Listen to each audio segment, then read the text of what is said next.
Hello there, welcome to my channel, Midnight Oil Software. I'm Greg, and on this channel I talk about game development using Unity. I also talk about digital art, and one of the things I wanted to talk about in this video today was a feature that's probably one of the first games to do this was Asteroids. It's called Expanded Universe. So in Asteroids, you can see how when objects go out one side of the screen, they come back in the other. So this is what we mean by expanded universe. I think the first game to do this may have been one called Space Wars, which was a two-player starship combat game where you each... In fact, Asteroids looks a lot like Space Wars in terms of the graphics. But one thing I want to point out was that in this implementation, the objects have to go completely off the screen before they reappear on the other side of the screen. And that's probably okay for most people, but I'm not most people. So I want to show you what I've done in my Asteroids game that I've added as a mini game to my Ninja Eggs game. I'll just demonstrate this for you really quickly. Assuming that it plays quickly. I need to have some Jeopardy music cued here. Okay, so I want you to notice, of course, I'm just about to get killed here. I have a few seconds of invulnerability, but if I pause the game and go over to my game view, I want you to see how this asteroid here is kind of peeking over the edge. Okay, so I'll zoom in a little bit here. So you can see that a little piece of that asteroid is peeking over the edge, and then up at the top, you see the other piece of it sticking over the edge there. So I'll let this resume. And again, this asteroid here on the right, half of it's peeking over the other side. And then at the very bottom, you can see the tip of this long one up here in the top. And the really cool thing is that I can shoot either one of these, whether it's on this side or on this side, and it will be the same. It doesn't matter. It could be the same as if it was in the middle of the screen. And so I want to show you how I did this, because I think this is a really cool technique, and some people might want to utilize this in their games. So let's look at, we'll do this again. Actually, what I'm going to do is I'm going to tell my asteroid spawner to only spawn one asteroid because it'll be easier to demonstrate what's going on here. So we'll run this again. We'll only have it spawn a single asteroid. And so now if I go to my scene view and I zoom out, and by the way, there's a reason that I had them out of view, which I will explain in a moment, but I had them out of view on the scene view for a very specific reason, because it actually would affect gameplay in the debugger. So this is our main asteroid right here. Okay, so you can see him over here. This is asteroid, but you see that he's surrounded by 8 other asteroids, and these are ghost, what I'm calling ghost asteroids, and they surround them. And, you know, front, upper right, lower right, bottom, lower left, middle left, top left. And they're exactly a screen width or screen height or a screen width away from this guy. And so what that means is, as this guy moves over here, this guy will move with him. So when he's peeking over the edge here, this one will begin peeking over the edge here. So the way I did this, actually I'm going to do that again and pause it because I want to select one of those ghosts and we're going to look at what's on that ghost object. So that's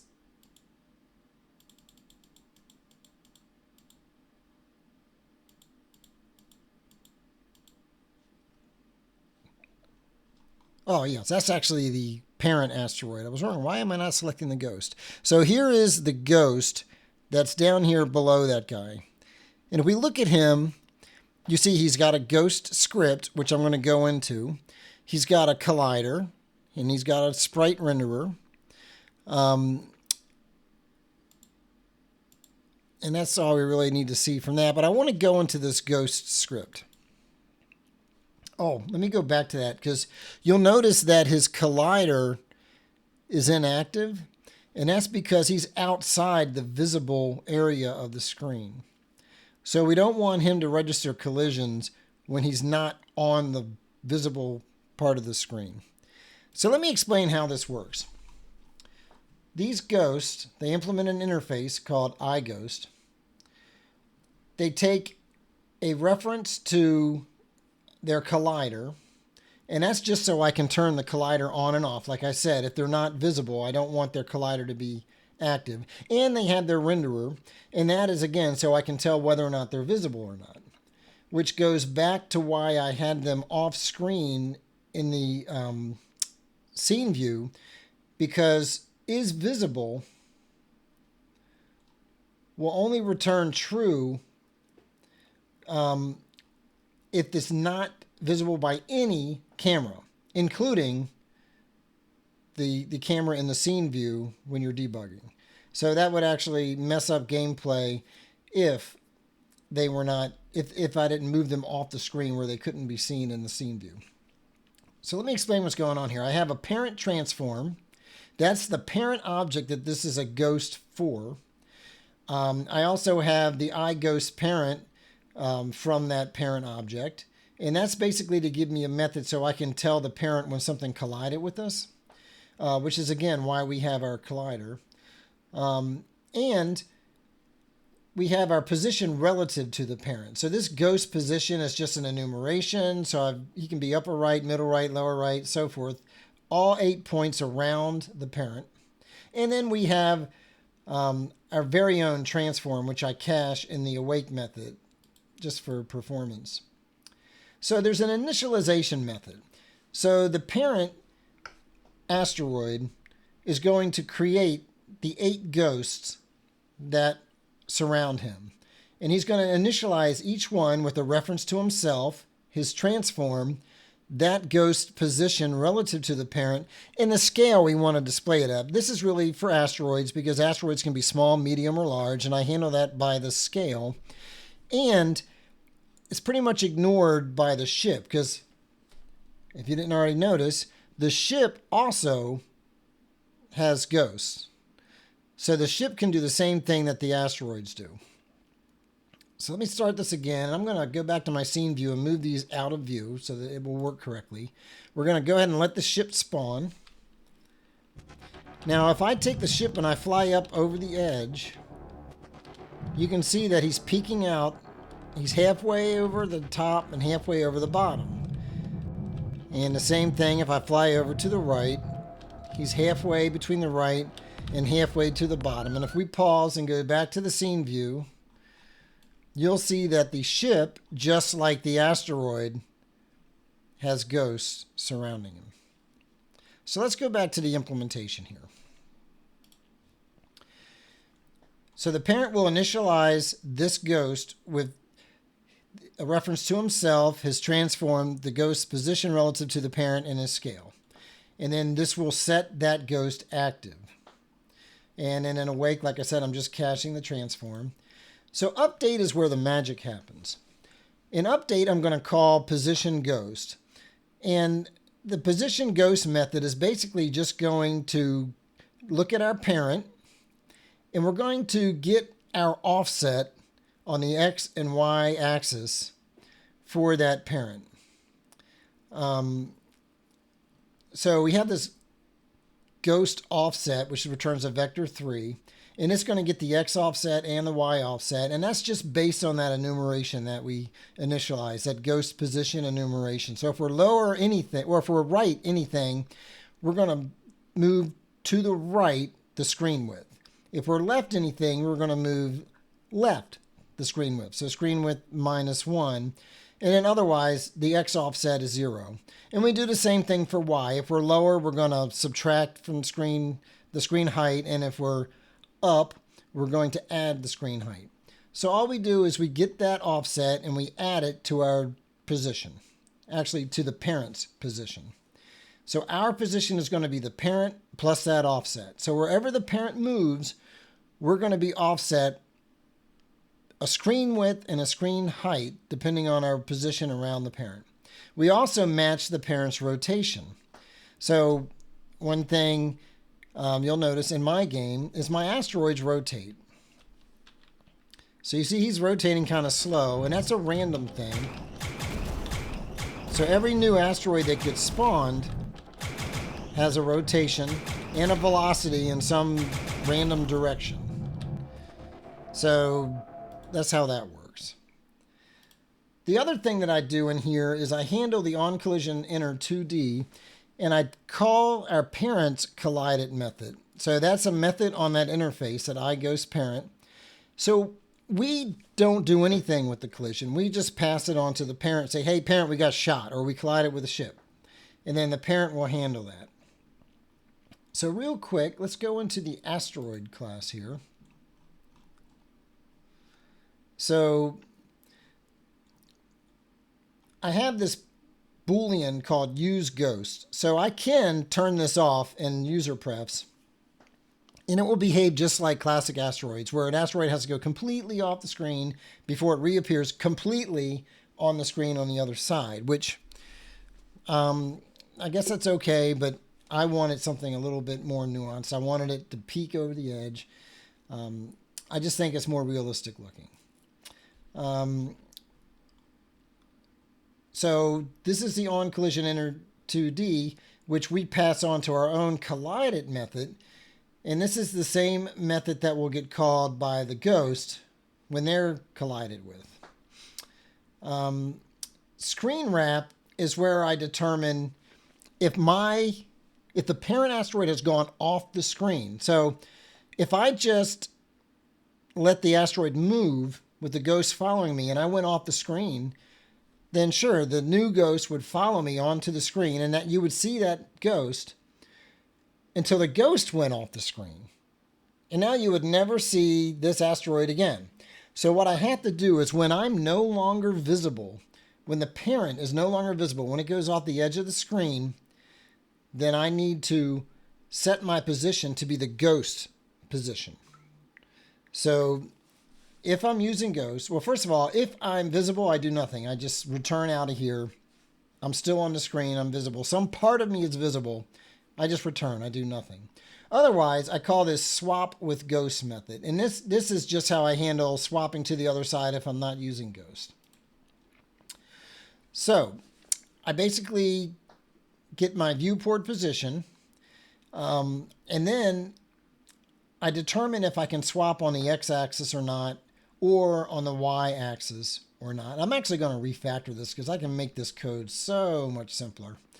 But can swap x is basically, I had to add a delay because if I just swap, sometimes it'll thrash and like swap back and forth.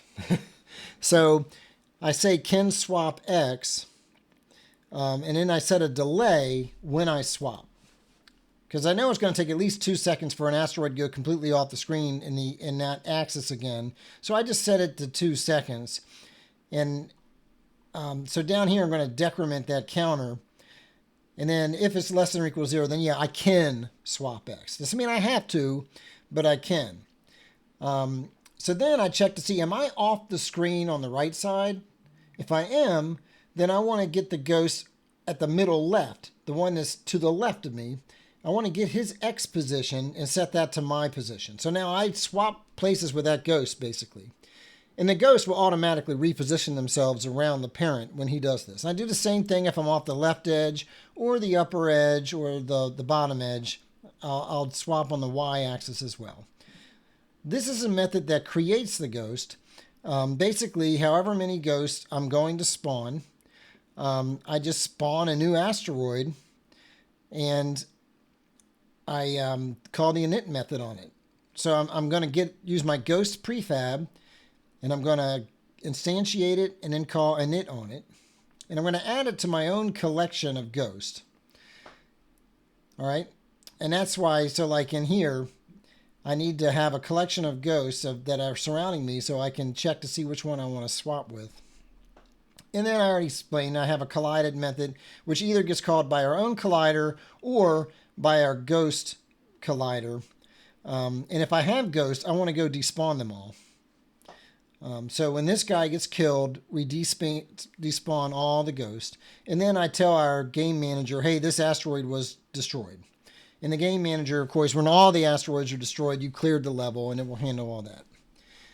So that's that. Now the asteroid spawner, I don't think there's really a whole lot to go in here. I do want to explain the break asteroid method. So when an asteroid gets shot, if it was killed by a player, I want to score points for it. But basically, I'm going to spawn an explosion. I'm going to play a sound. I'm going to despawn the asteroid that got destroyed. It will despawn all its ghosts. I'm going to remove it from my collection of asteroids. And then, if this is a large asteroid or a medium asteroid, I'm going to spawn 2 asteroids of either medium or small size. So again, I'm going to refactor this and make this all a lot simpler. This is more code than it needs to be, but I tend to like to get things to work and then I go back and refactor later. I'll probably do a whole separate video on refactoring. So anyhow, that is how that works. If I go into my asteroid spawner and I set this back to initially spawn 4 asteroids at the beginning of the level, make sure that my asteroids are out of view on the scene. Click play. And so this is the asteroid experience with the screen wrapping. I just think that is so cool.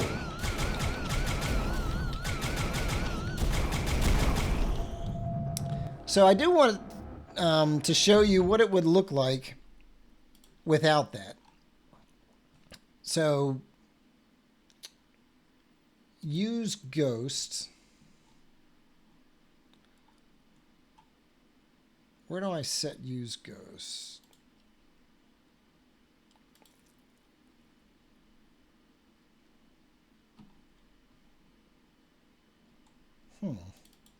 I thought I set that with a user prefs method. This is it. Yeah. So I'm getting this from user preferences. I'm going to attach the debugger. Going to put a breakpoint there. I could go change it in user prefs, but it's easier for me just to change it in the debugger. So I'm going to step over this. Quick watch. False. And we will let this go. So now you'll see the asteroids have to completely leave one side of the screen before they reappear on the other. So watch that guy at the top. He's going, gone. Now he comes in the other side. I don't know about you. That's just not good enough for me. So anyway, I really hope you all enjoyed that. I hope that's a useful tip, that there's something you could utilize in your games. If you want to have some kind of an expanded universe game where objects that leave the screen on one side come in the other don't have to go completely out one side before they reappear on the other side, but can actually peek over the edge. I think that's a pretty simple solution to implement, and it's very performant. I popped up the stats when I was testing this, and I had like 900 FPS. I mean, it's insane. So don't worry about straining performance by having all those ghosts. It actually works pretty well. Oh, and by the way, I did see another implementation on the internet where somebody used this idea of ghost to implement this type of thing, and they parented the ghost to the parent asteroid. Instead of having a script on the ghost that repositioned the ghost to stay around the parent, they just parented them to the parent, and as the parent moved, they moved. That wouldn't work for me because my asteroids rotate, and they would all rotate around like a clock face around that parent as the parent rotated. So this solution was the way I had to do it so that the asteroids could rotate and still maintain their relative position to the parent. So I hope that was helpful to you. And if it was, I would appreciate it if you click that like and subscribe button. And if you'd like to be notified when I post a video or if I go live, which I do want to let you know that I live stream 2 or 3 times a week at lunch, 12 o'clock Eastern time. I don't have a fixed schedule, but just 2 or 3 times a week at lunchtime, and then 1 or 2 times a week in the evenings, I'll live stream. So if you want to be notified when I go live, click that notification bell and you'll be alerted when I go live. So thank you very much for watching, and I hope this was helpful.